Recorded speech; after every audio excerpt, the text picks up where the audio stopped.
tingkat provinsi, bukan skala nasional. Kita Provinsi Bengkulu yang sebenarnya ada tiga, ada Makmur, Provinsi Enimus dengan Bengkulu Selatan. Sementara Mungko-Mungko ini ditunjuk sebagai rumah sakit rujukan skala provinsi. Kita menangani pasien ini sampai dengan status ringan. Saat ini PPD kita ada 2, tetapi begitu kita lakukan rapid test, ini kondisinya negatif. Negatif berarti ini masih di posisi ringan, ini sekarang masih kita tangani. Tapi begitu terjadi peningkatan terhadap statusnya, berkemungkinan nanti dari hasil dilakukan swab, nah ternyata berdasarkan swab itu positif. Nah ini nanti akan kita langsung merujuk ke provinsi atau ke RK Makmur dengan koordinasi langsung dengan direktur. Jadi tidak prosedurnya tidak ribet, langsung koordinasi pasien kita berangkatkan. Ini yang pertama skalanya. Kalau sudah dia masuk sedang, kita berangkatkan.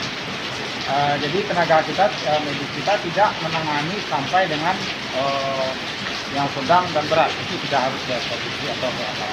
Untuk masalah anggaran, yang kedua masalah anggaran, ini juga diutarakan. Kita sekarang hari ini di BKD melakukan refocusing bahasa secara nasional, tapi kita itu bahasa rasionalisasi terhadap anggaran. Semua anggaran boleh lakukan rasionalisasi, tapi dengan catatan untuk penanganan COVID-19 ini bisa dilakukan. Alhamdulillah ini kalau dalam penanganan kemudian sampai pada dampak sosialnya, kita anggaran ini sudah berkisar di atas 17 miliar yang harus kita lakukan refocusing. Nah, nanti APD akan melakukan pembahasan sejauh mana.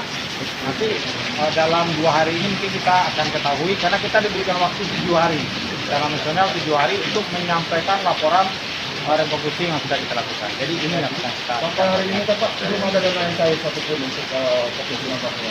Seperti apa langkah-langkah kita Pak biar percepatan terus kita lakukan.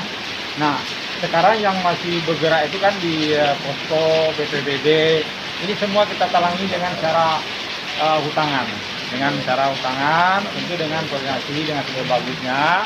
Nah, tetapi di BKD sudah saya perintahkan ini segera dilakukan solusi-solusi, tapi tidak menyalahi prosedur. Insya Allah, saya yakin nanti kalau BPBD ini segera koordinasi dengan BKD untuk segera teman-teman. Walaupun sekarang untuk anggaran makan minumnya, kemudian peralatan yang lain, ini kita masih hutangan dengan pihak-pihak yang lain. Tapi alhamdulillah ini masih berjalan seperti biasa. Ada rencana kita untuk menghidupkan kembali posko yang di Aram ini? Tidak. Sekarang kan kita kondisikan lebih bagus, kita membuka posko-posko di dinas kesehatan, kemudian di puskesmas, setiap puskesmas. Ini lebih efisien. Kalau di Arami kan sudah kita kondisikan di perbatasan yang masuk, kita sudah tahu alamatnya di mana, semua itu datanya sudah kita dapat. Tinggal lagi puskesmas yang akan memantau. Data akan kita transfer, kita breakdown ke semua teman-teman di kecamatan melalui Pak Camat dan melalui setiap kepala puskesmas. Lebih efisien seperti itu. Seperti apa nih Pak?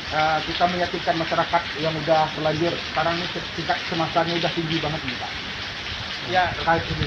Masyarakat akan melihat bagaimana spesialiskan pemerintah Kabupaten Mungko di perbatasan mereka yang masuk, kita kawal, kita monitor terus, kita pantau. Kalau sampai terjadi demam segala macam, puskesmas langsung turun ngasih obat demam, kemudian kalau batuk kasih obat batuk. Nah, 2 kemarin setelah inilah spesialiskan kita. Begitu kita lihat, kita pantau bahwa 2 ini kondisinya ini sudah agak mengkhawatirkan, langsung kita rujuk ke rumah sakit Mungko. Kita amankan.